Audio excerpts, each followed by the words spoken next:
Hey there, this is Elizabeth, the teaching artist for the Timken Museum of Art with another art tutorial for you.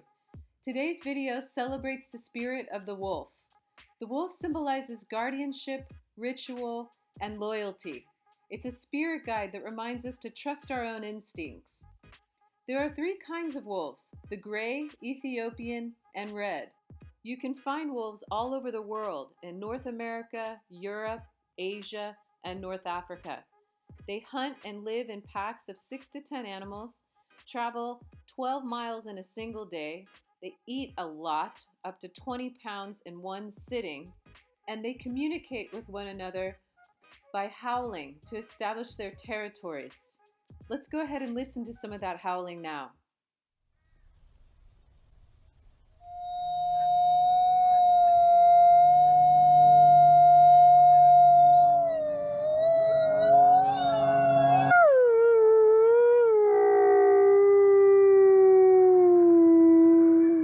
Wow, how awesome was that?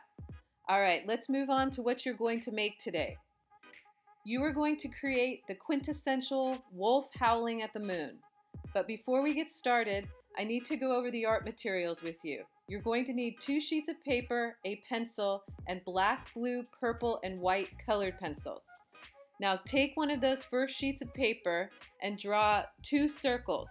One's going to be a little bit bigger than the other, and one's going to be a little bit at a diagonal to the other.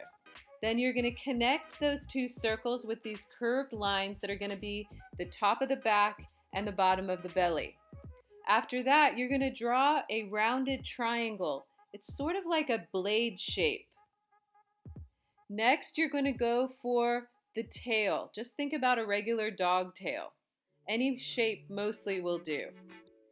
Next, we're going for the legs, where you're just going to give me 2 skinny rectangles coming straight down. And then when we move to the back, we're going to have those 2 rectangles be a little bit at an angle, a little bit diagonal. Then we need to add details to those back legs by adding curved lines around them to represent the back hind haunch. The back legs don't go straight down. They go straight down and then they angle sharply, like I'm showing you in the drawing right now. After that, we're going to go up to the head. We're going to draw a circle for the skull. And the next thing we're going to draw is an opening for the muzzle, for his mouth. Next, I'm going to add a little detail of the fur coming down his neck into his chest, and then going to the top of the head and indicating just slightly an ear. When they're howling, their ears get a little bit pinned back. After that, I put a little bit of detail on his shoulder and back all the way to his back end. After that, I drew the cliff that he is standing on. And I'm going to now just shade in the whole drawing as a silhouette. It's very simple. Please don't worry about getting really detailed right now.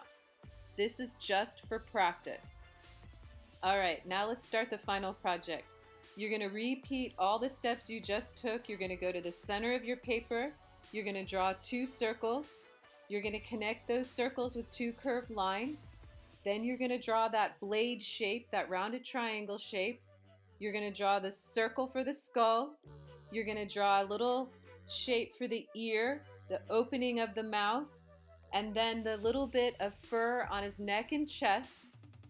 And then move on to his front legs, just those 2 skinny rectangles. Move on to the back with the diagonal rectangles, the curves that represent the haunches attaching to the back side and the underside of the form, and then the angle from the top of the leg to the lower part of the leg.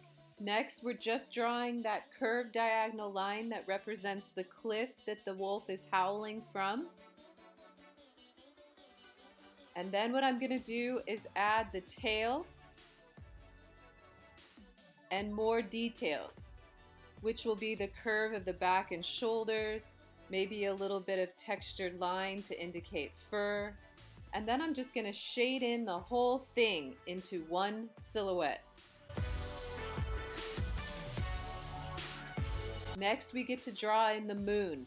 So just do your best job of drawing a big circle behind his head. Go ahead and erase it back a little bit so the line's not too dark. And then we get to start with the color. So first I'm starting with the blue, but I'm not pushing down very hard. I lightly outlined the moon with the blue, and now I'm shading around the moon, very lightly. Next, I'm taking a white colored pencil, going over the blue. It creates a nice blendy effect. And then I'm going to move to the dark blue again. This time I'm going to push down harder to make a darker blue. So it goes from a white to a light blue to a dark blue to a blue purple to a purple. So you see now I'm adding all of the purple in the background, slightly on top of the blue, but slightly outside of it. Now I'm coming in with the black and overlapping the purple. Notice I'm not going to pitch black right away. Color always works better if you do it in layers. So now I'm layering the blue over every single part with the exception of the center and the light blue around the moon.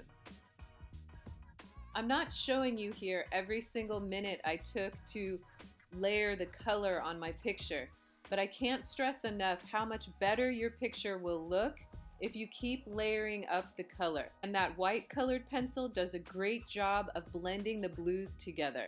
So go ahead and layer over the blues and maybe even to the purples a little bit with that white colored pencil. Next, you're going to fill in the silhouette and the rock with black, very straightforward. Layer the black just like you did all the other colors. All right, you've done it. You've made your wolf howling at the moon. Thank you so much for being with me today and being creative. Please share what you've made and have a fantastic rest of your week.